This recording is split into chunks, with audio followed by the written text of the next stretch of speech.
श्री रामचरितमानस कथा प्रेमियों को जय सिया राम। राम राम। श्री रामचरितमानस सुंदरकांड। श्री गणेशाय नमः। श्री जानकी वल्लभो विजते। श्री रामचरितमानस पंचम सोपान सुंदरकांड। श्लोक।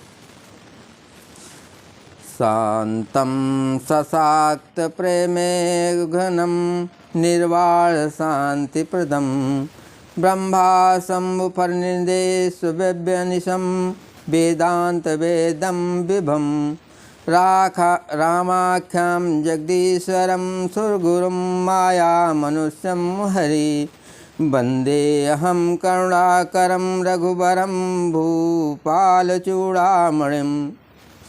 शांत, सनातन, अप्रमेय, प्रमाणों से परे, निष्पाप, मोक्ष रूप, परम शक्ति,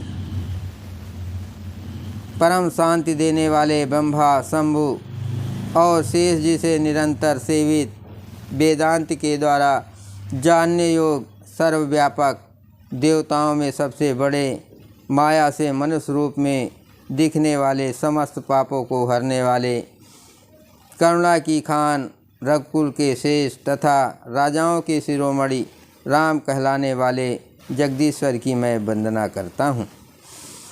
नान्या स्वहा रघुपते हृदयस्मदीये सत्यं वदामि चा भवनाखिलान्तरात्मा भक्तिं प्रयच्छ रघुपुण्डवा निर्भरां मे कामादिदोषरहितं कुरु मानसं चा। हे रघुनाथ जी, मैं सत्य कहता हूँ और फिर आप सबके अंतरात्मा ही हैं, सब जानते ही हैं कि मेरे हृदय में दूसरी कोई इच्छा नहीं है।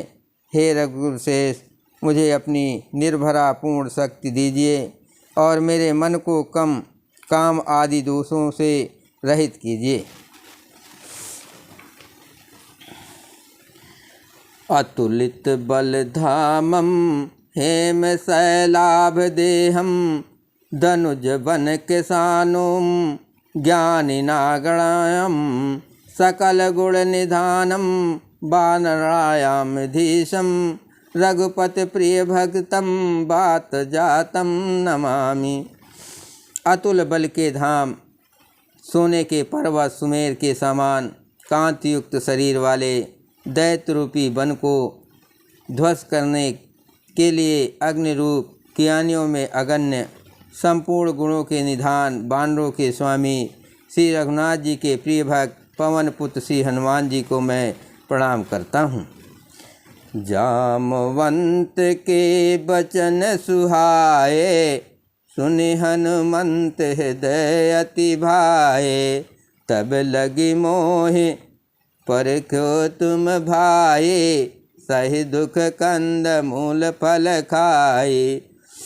जामवंत के सुंदर वचन सुनकर हनुमान जी के हृदय को बहुत ही भाए। वे बोले, हे भाई, तुम लोग दुख सहकर कंदमूल फल खाकर तब तक मेरी राह देखना। जब लगी आवहूँ सीतहि देखे होय हैं काज मोहि हरस विषेकी। यह कही नाय सबिन कहु माथा चलो हर कही अधर रघुनाथा।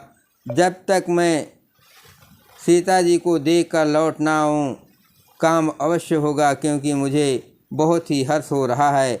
ये कहकर और सबको मस्तक नवाकर तथा हृदय में श्री रघुनाथ जी को धारण करके हनुमान जी हर्षित होकर चले। सिंधु तीर एक भूधर सुंदर कौतुक कूद चढ़ो ताऊ पर बार बार रघुवीर संभारे तर क्यों पवन तनय बल भारे। समुद्र के तीर पर एक सुंदर पर्वत था। हनुमान जी खेल से ही अनायास ही कूद कर उसके ऊपर जा चढ़े और बार बार श्री रघुनाथ जी का स्मरण करके अत्यंत बलवान हनुमान जी ऊपर से बड़े वेग से उछले। जेहि गिरि चरण दे हनुमंता चलो सोगा पाताल तुरंता। जिम अमोघ रघुपति कर बाना, यही बात चलो हनुमाना। जिस पर्वत पर हनुमान जी पैर रखकर चले, जिस पर से वे उछले वो तुरंत ही पाताल में धंस गया। जैसे श्री रघुनाथ जी का अमोघ बाण चलता है, उसी तरह हनुमान जी चले। जल निधि रघुपति दूत विचारे, तय मैना को होय समहारे। समुद्र ने उन्हें श्री रघुनाथ जी का दूत समझकर मैनाक पर्वत से कहा कि हे मैनाक, तू इनकी थकावट दूर करने वाला हो, अर्थात अपने ऊपर इन्हें विश्राम दे। मंगल भवन अमंगल हारे, द्रवहुंस दशरथ अजिर बिहारी।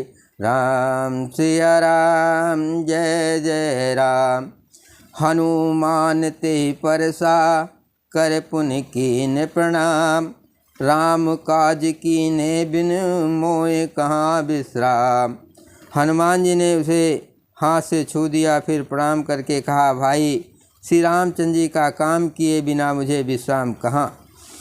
जात पवन सुत देवन देखा, जाने कहु बल बुद्धि विसेखा।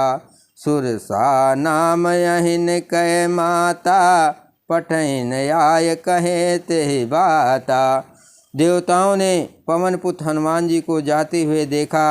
उनकी विशेष बल बुद्धि को जानने के लिए परीक्षार्थ उन्होंने सुरसा नामक सर्पों की माता को भेजा। उसने आकर हनुमान जी से ये बात कही, आज सुरन मोहि दीन आहारा, सुनत बचन कह पवन कुमारा। राम काज करे फिर मैं आवो, सीता कै सुध प्रबह सुनावो।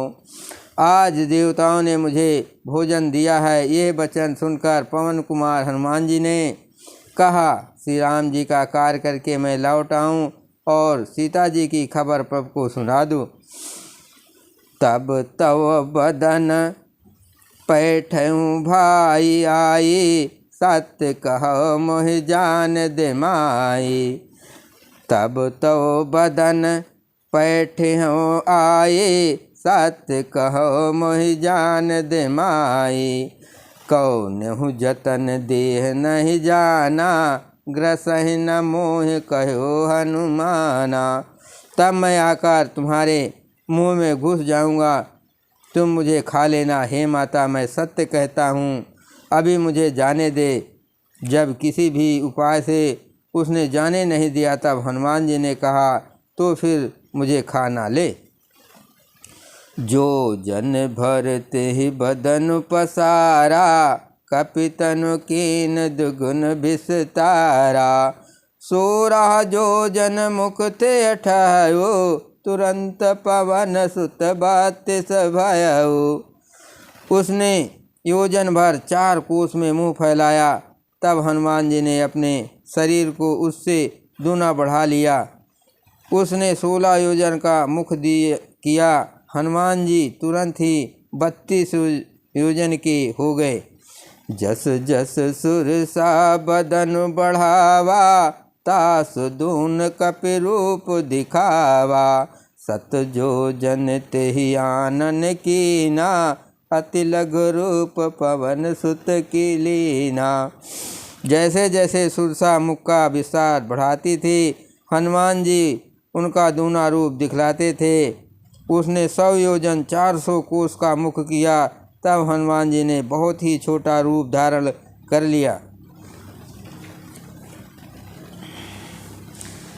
बदन पठै पुनि बाहर आवा, मांगा विदाताय सिरुनावा। मोहि सुरन जहि लागे पठावा, बुद्धि बल मरम तोर मैं पावा। और वे उसके मुख में घुसकर तुरंत फिर बाहर निकल आए और उसे फिर सिर नवाकर विदा मांगने लगे। उसने कहा, मैंने तुम्हारे बुद्धि बल का भेद पा लिया, जिसके लिए देवताओं ने मुझे भेजा था। मंगल भवन अमंगल हारे, प्रभुष दशरथ अजर बिहारे। राम सिया राम जय जय राम। राम काज सब करिहो, तुम बल बुद्धि निधान। आशीष दे गई सोहर के, चलो हनुमान। तुम श्री रामचंद्र जी का सब कार्य करोगे, क्योंकि तुम बल बुद्धि के भंडार हो। ये आशीर्वाद देकर वो चली गई। तब हनुमान जी हर्षित होकर चले। निश्चर एक सिंध महु रही, करि माया नभ के खग अगही। जीव जंतु जे गगन उड़ाए, जल बिलोक तिनकै पर छाए। समुद्र में एक राक्षसी रहती थी। वो माया करके आकाश में उड़ते हुए पक्षियों को पकड़ लेती थी। आकाश में जो जीव जंतु उड़ा करते थे, वो जल में उनकी परछाई देखकर गहई चाह सक सो न उड़ाई। यही विधि सदा गगन चर खाई। सोई छल हनुमान कह कीना, तासु कपटु कपितुर तहि चीना। उस परछाई को पकड़ लेती थी, जिससे वे उड़ नहीं सकते थे और जल में गिर पड़ते थे। इस प्रकार वो सदा आकाश में उड़ने वाले जीवों को खाया करती थी।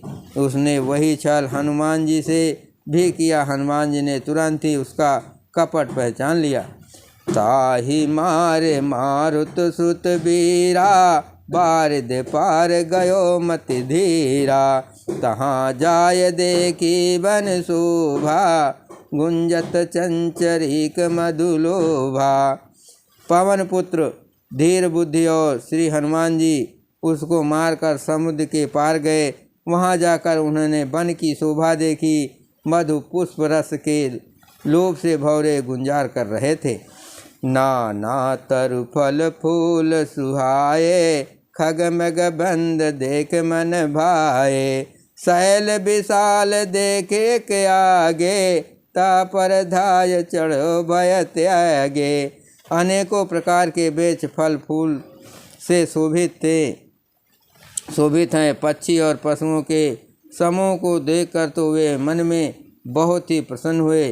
सामने एक विशाल पर्वत देखकर हनुमान जी भय देख कर उस पर दौड़कर जा चढ़े। उमा न कछु कप कै अधिकाये, प्रभु प्रताप जो कालहि खाए। गिर पर चढ़े लंका ते देखे, कहीं न जाए अति दुर्ग विषेखी। शिव जी कहते हैं, हे उमा, इसमें बानर हनुमान की कुछ बड़ाई नहीं है।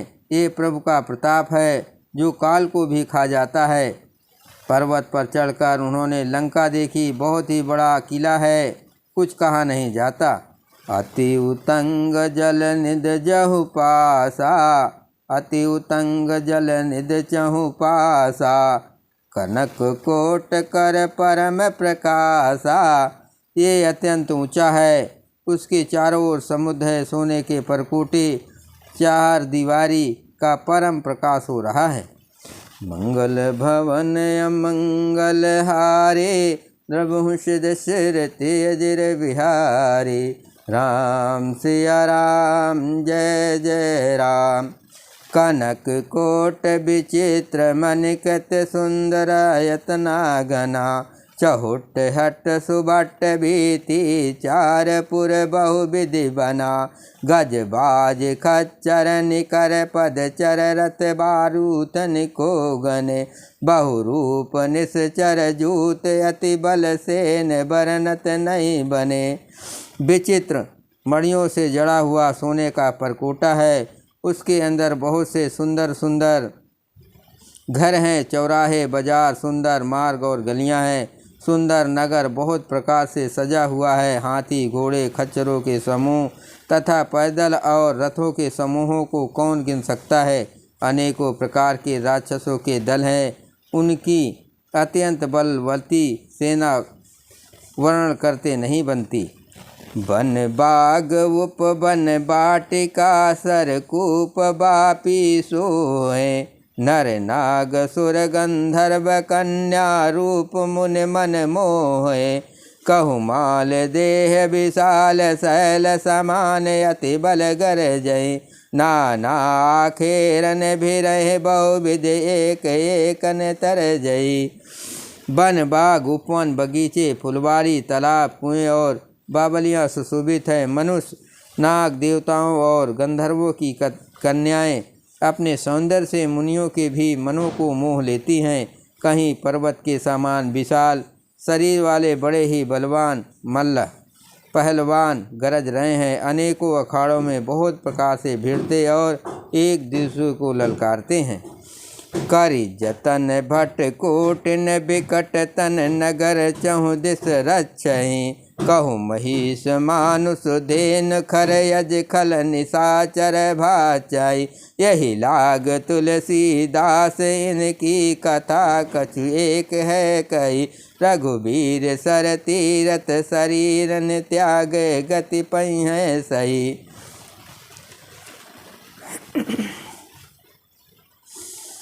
भयंकर शरीर वाले करोड़ों योद्धा यत्न करके बड़ी सावधानी से नगर की चारों दिशाओं में सब ओर से रखवाली करते हैं। कहीं दुष्ट राक्षस भैंसों मनुष्यों गायों गधों और बकरों को खा रहे हैं। तुलसीदास जी ने इनकी कथा इसलिए कुछ थोड़ी सी कही है कि ये निश्चय ही श्री रामचंद्र जी के बाण रूपी तीर्थ में शरीरों को त्याग कर परम गति पावेंगे। मंगल भवन अमंगल हारे नभुष दशरथ अजिर विहारी। राम सिया राम जय जय राम। पुर रखवारे देख बहु कपि मन कीन विचार। अति लघु रूप धरो निसे नगर करो पैसार। नगर बहुसंख्यक रखवालों को देखकर हनुमान जी ने मन में विचार किया कि अत्यंत छोटा रूप धरूं और रात के समय नगर में प्रवेश करूं। बोलो सियावर रामचंद्र की जय। पवन सुत हनुमान की जय। शिव पार्वती की जय।